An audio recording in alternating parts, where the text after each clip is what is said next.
Okay, let's see. Look for his journal, yes. Need to go to the park, we need to figure out what about that, ask that about the feather. Oh, I forgot to go back to the living room and do that. Find his phone and ask her about the watercolors. Maybe we should and talk to her again.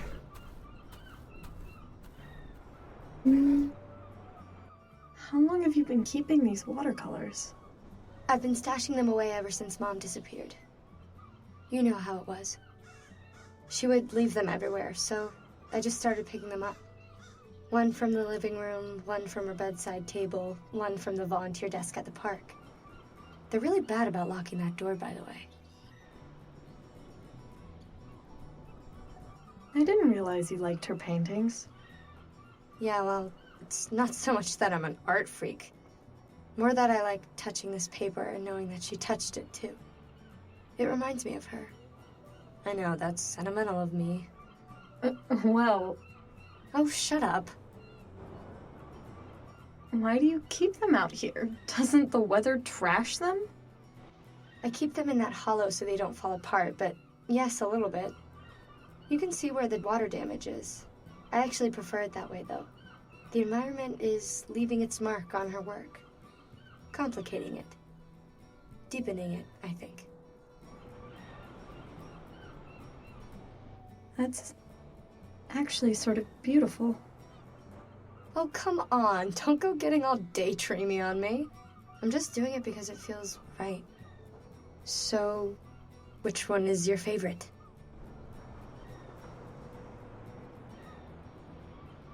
I like the painting of Crab. I thought you might. So, are you gonna give them back now, or what? Can't we share them?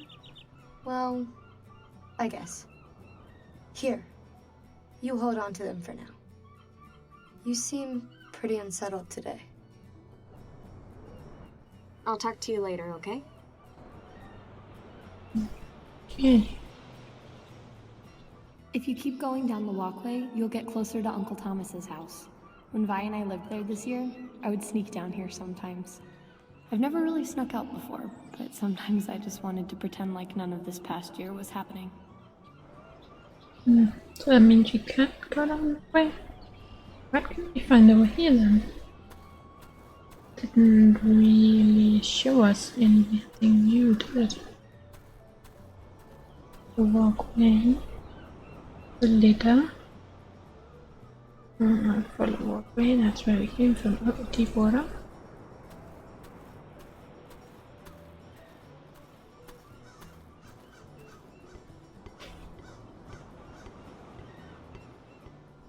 "5 years ago, a girl fell in and drowned here.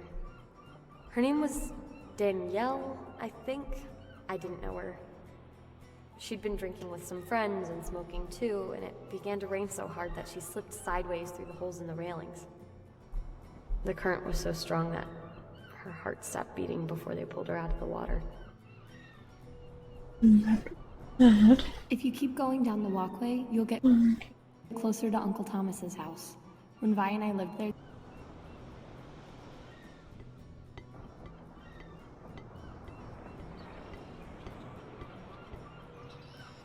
Alright, forgot about that.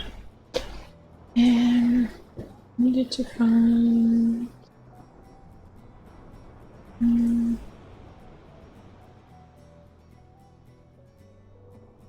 Okay, I can use some of them, but not all the ones.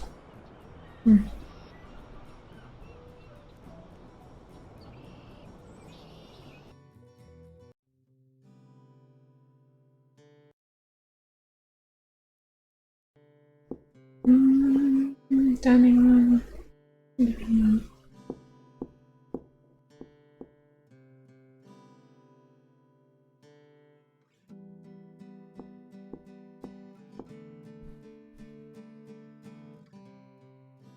"I found this feather on the floor.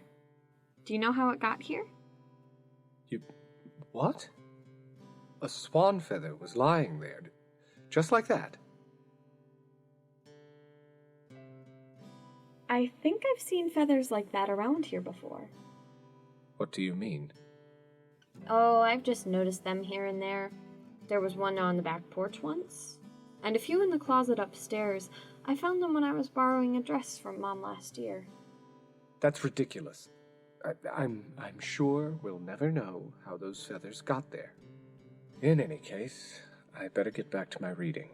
The Cornell Lab of Ornithology just released a study on the mating habits of the northern bobwhite, and I have it right here, open to page 1. I'll let you get back to work. Yeah, I don't think it's so much that he has done something as that he actually knows something. We can't get into that. Well, I guess we should go to the park then. There's nothing we have missed here, right? Doesn't look like it. Okay.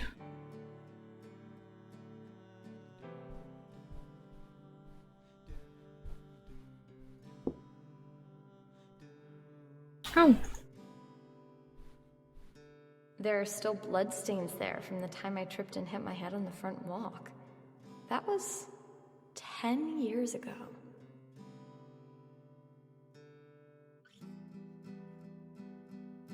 Alright. Go into the kitchen to get out.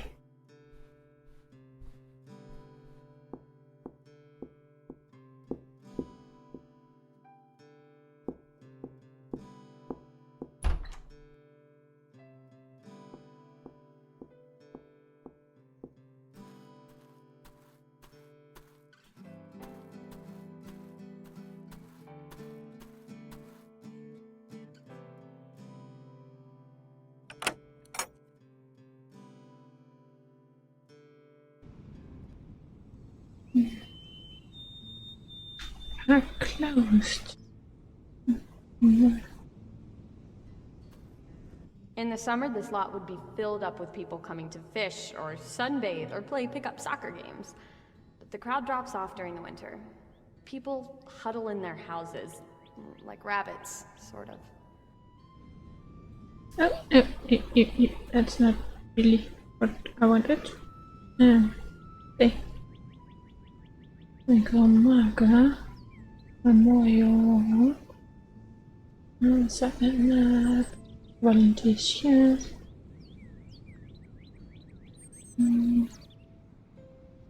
Most people don't even bother locking their bikes on the rack. Why would you? Everyone knows Chris Langley has the red mountain bike, for example, and Aris Shamimi has a lime green cruiser. If the bike goes missing, then turns up in a nearby pawn shop, well, people figure things out.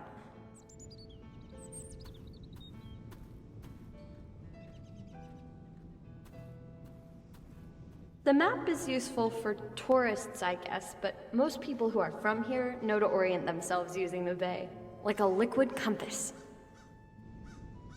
Mom used to volunteer here all the time. She'd help clear paths, clean litter off the playground, that kind of thing. Sometimes she'd bring me along. I'd always whine about it, but now I wish I'd gone more often.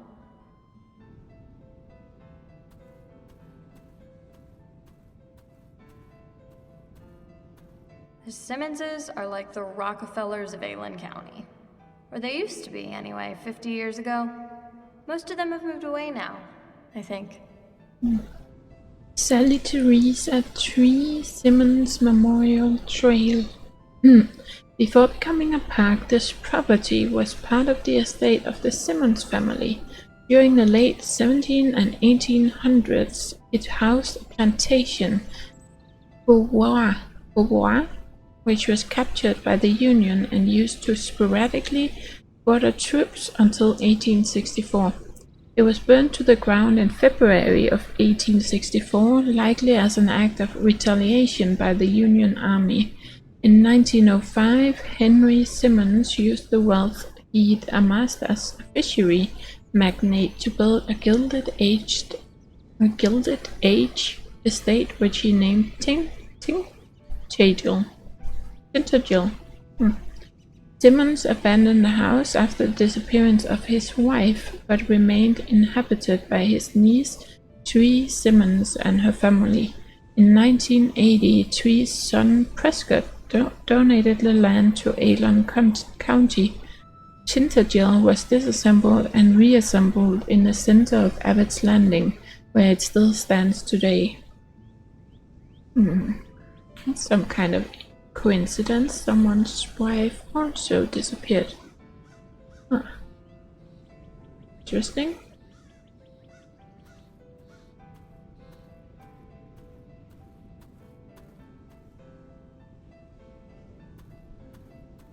Might that be Dad's phone?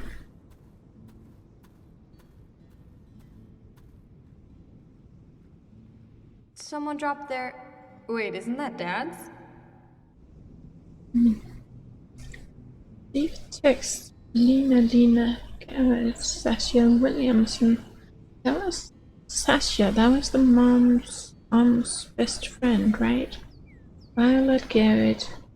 Pick each delivery. Jack Prentice. You heard him mention at some point, and there's some kind of call there. Sarika Bakshi. Okay. Oh, okay. Lina Garrett, hello, call us. December 31st. Okay, so that's New Year's Eve. Are you coming back tonight? It's New Year's Eve. We usually all watch a movie on Nye, or did you forget? Oh, okay. Sasha Williamson, go away. I know you are because I can see you by the wall. I thought I told you that you weren't welcome out here.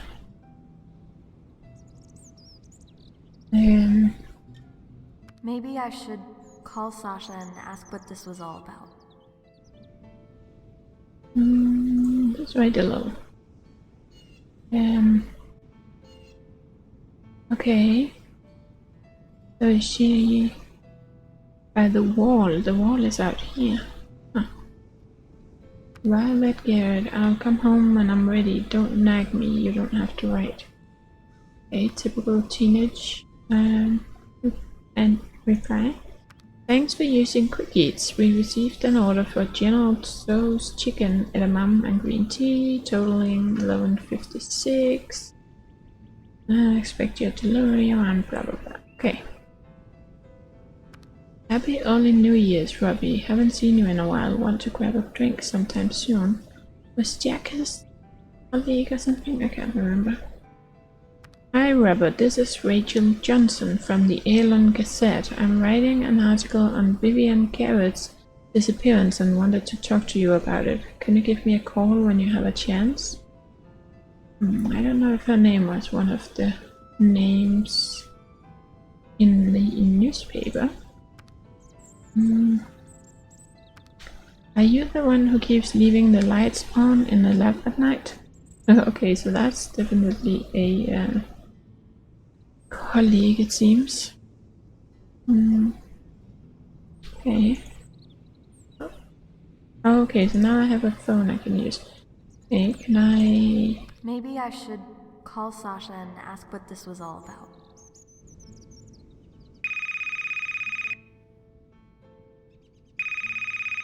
What do you want? Sasha? It's me, Lina, not my dad. I'm just calling from his phone. Lina? It's so good to hear your voice. It's been a long time. Why are you calling from Robert's phone? Is something wrong? Did he... No, nothing is wrong. I found Dad's phone out by the memorial wall. He dropped it. He was in a hurry, I think. But I just wanted to talk to you. Oh. Well, of course. Anything. Is this because you saw our conversation? Yeah.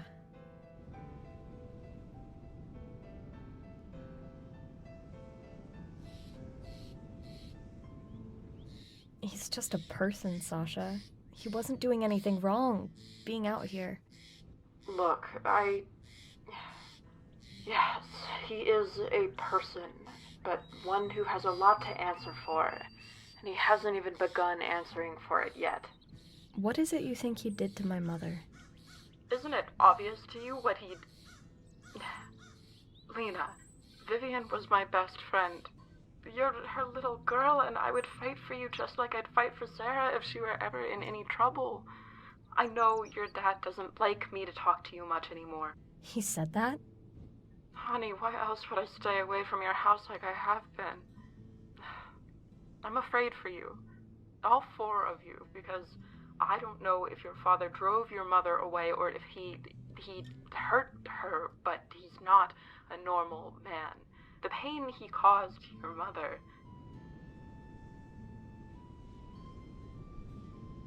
Hurt her? How? He'd never do anything intentionally. Let me explain. Did your mom ever tell you how we met? No. You would have been, 7? Chris had just dumped me, and I was still looking for a job, but Sarah was too then. Growing so fast still, I couldn't figure out how I was going to buy clothes for her. I don't know how Viv found out, but one day she showed up on my porch with a box of baby clothes. What you and Violet used to wear. After that, you couldn't pry me off Viv's side if you tried. I got her to start coming out here, to the park.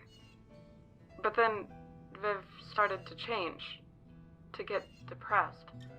Her marriage to your dad, she wasn't happy when all was said and done. And no wonder, he was so controlling, saying she couldn't get a real job, saying she couldn't get another dog after Crab died. It was like he wanted her all to himself. I didn't know that. Did you know she took sleeping pills for a long time? Because she'd lie awake at night, and sometimes she'd call me at 1 or 2 in the morning and tell me to talk to her so she didn't do something. Like what? You know, something she'd regret. She never would have done it, though. She just needed to leave Robert. We'd been talking that over when she disappeared.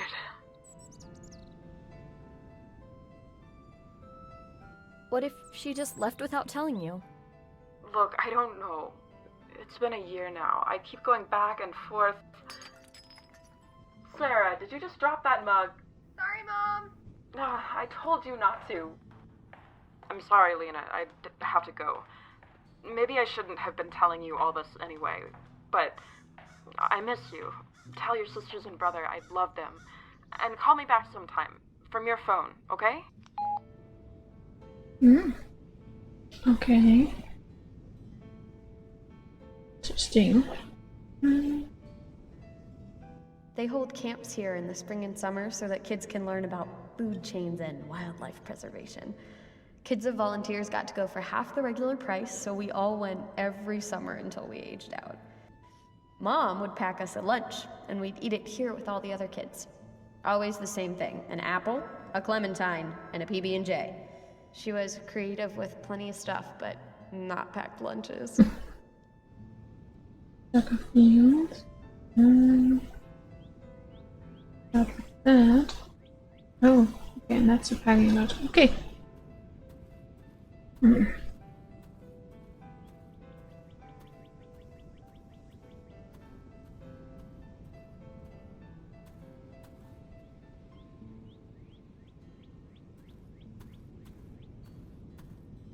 The water always tastes a little bit like iron, a little bit like blood.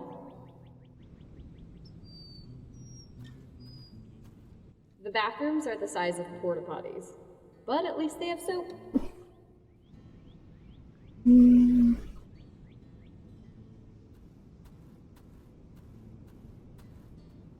The wintry haw is burning out of season. Crab of the Thorn, a small light for small people. That's a Seamus Heaney poem. The Haw Lantern. We read that in English class right before the break started. I've been thinking of it ever since. I can't believe it. They left the door unlocked. The storm last night must have blown it open. I think Mom said this used to be one of the outbuildings that belonged to Tintagel, the Simmons estate. They repurposed it to be volunteer headquarters. It's not that big, but there are never very many volunteers.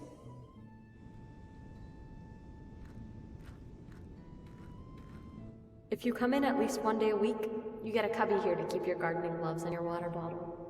I guess they never got around to cleaning Mom's out.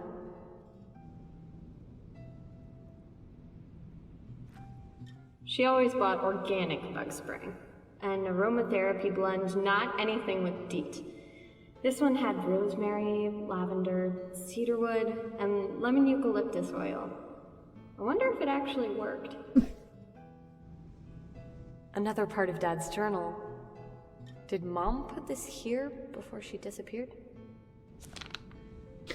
November 10th. Our conversation last night was disturbed by teenagers in the woods. We had to run behind a downed tree so that Margaret wouldn't be seen by a pack of high schoolers bent on smoking and drinking in one of their haunts by the shore. Margaret doesn't like teenagers, and I don't blame her. I didn't like teenagers when I was one, much less now. Her companions, by the way, don't entirely disapprove of me. I've seen them only briefly, as shadows between the trees. I confuse them, she says, as does her interest in speaking with me at all. When they talk with humans, she told me, they prefer to keep their interactions short. Jack invited me over to watch the game in 2 days. I don't think I'll go. All that seems utterly pointless now. November 25th. I'm teaching Margaret to read. I realized a few days ago that she doesn't know how. She is so like a child in some ways. It frightens me, but it also excites me. Not because I get to have control over her, but because she's like a blank slate. We're working through The Hobbit. I read a few pages aloud to her at our new meeting place by the Willow Creek Park playground, and then we break down the words and the syllables. She is entranced by the idea of hobbits and dwarves, which I find ironic because she is just as fantastical as they are.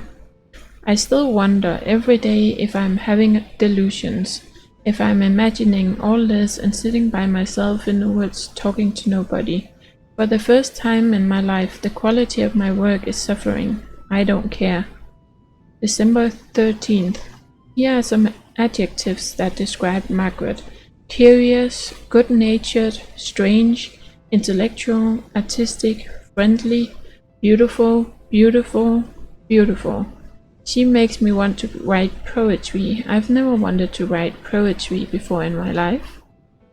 December 24th. God help me, I think I'm falling in love. I'm falling in love with something I can't even be sure is real. I'm falling in love with someone I can't even explain. Christmas is tomorrow. When I was little, my brothers and I would try to wait up all night, our chests tight with excitement, wondering what we would get. It was never much, but I didn't know that until later. Now I'm just as excited, but it isn't for presents, it's for Margaret. I've gotten my mother tickets to a traveling Broadway play. For Jack and Sarah, a gift certificate to the Italian restaurant on Main Street so that they can have a night to themselves. For Margaret, I've gotten a gilt-edged, leather-bound copy of Le Mort d'Arthur. It'll be a little beyond her, but the other part of the gift is that I'll help her through it, just like I did with The Hobbit. I don't even want to write down how much I paid for it. A little silly buying a thing like that, but we'll see. December 26th. She loved it. Merry belated Christmas to all. Well, Vivian had that book in her bookshelves, didn't she? I know Dad was planning on running errands this afternoon. Maybe now would be a good time to see if I can poke around his office. Okay.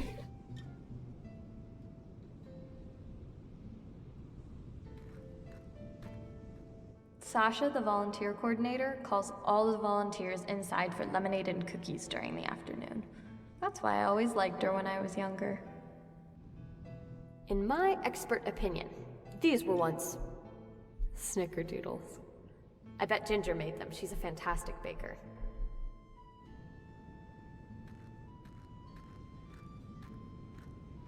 This was a gift from Mom to the volunteers.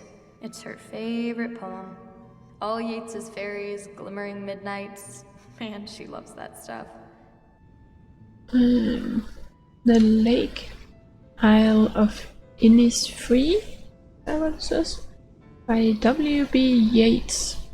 I will arise and go now and go to Innisfree, and a small cabin built there, of clay and wattles made. 9 bean rows will I have there, a hive for the honeybee, and live alone in the bee-loud glade. And I shall have some peace there, for peace comes dropping slow, dropping from the vales of the morning to where the cricket sings. There midnight's all a glimmer, and noon a purple glow, and evening 4 of the linnet swings. I'll arise and go now, for always night and day I hear lake water lapping with low sounds by the shore. While I stand on a roadway or on the pavement's grey, I hear it in the deep heart's core.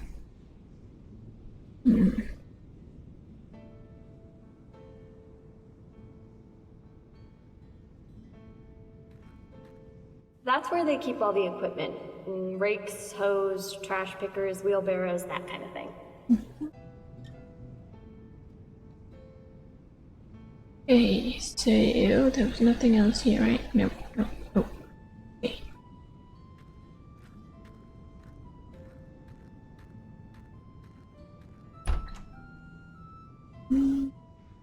Load. And what do we have of options here? The island. Which one is this? Let's go and check out his office first. The island. We haven't been to an island, have we? Or do we mean the end of the walkway, maybe?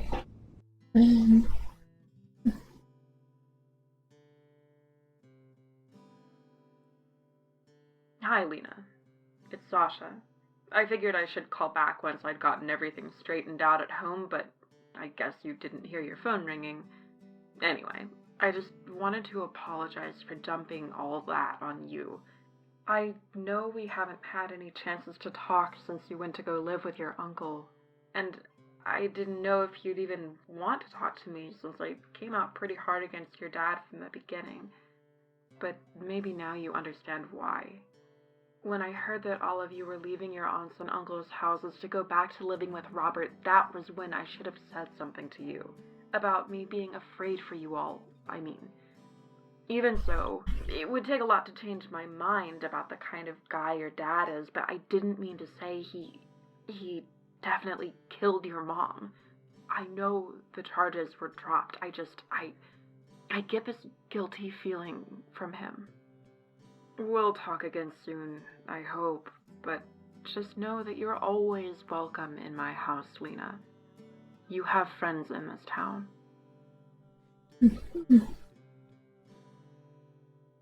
Oh, recipes. We haven't looked at those. Dear Viv, I know the stove is still beyond you, but here are some recipes you don't need the stove top for.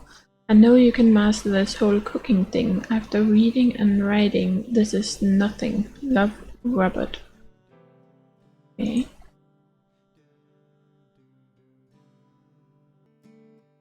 I have my own theory, and I'm sure you guys have too. Just checking if there's something more I've missed. Okay, let's go into the living room. Our dad is gone.